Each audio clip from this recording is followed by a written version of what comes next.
All right, so first thing when you get your flute out of your case, you're going to make sure that it's on a flat surface so that it doesn't roll out.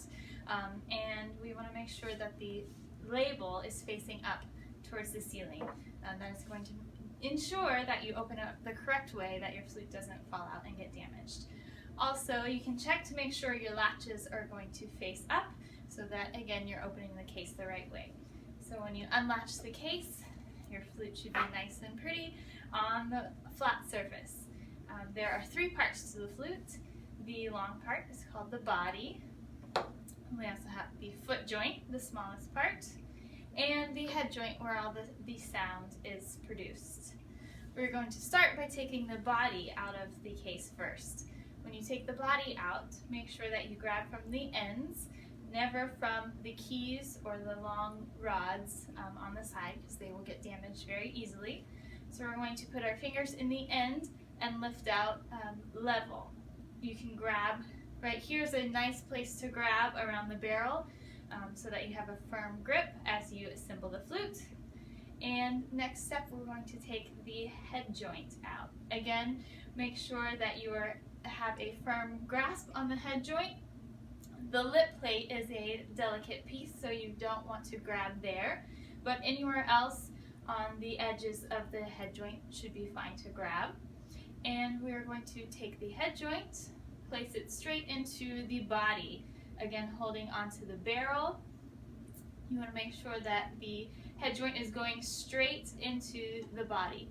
If it goes in at an angle, that's where some damage is going to occur, bending of the metal. So go straight into the body, into the barrel of the body joints, and you have the head joint and the body together.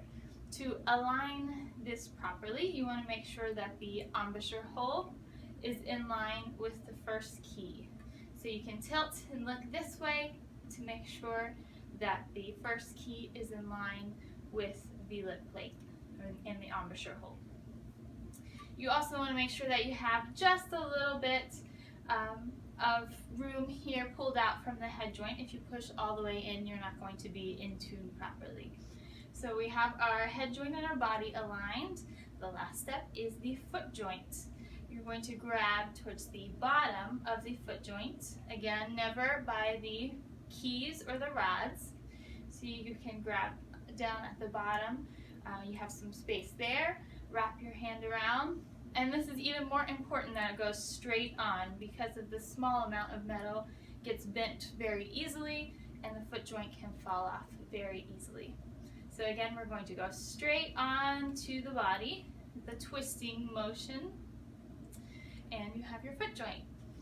The foot joint, the long rod should be in line with the center of the key. So now you have a nicely assembled flute from the foot joint in line with the keys, the first key in line with the tone hole, and you have your assembled flute.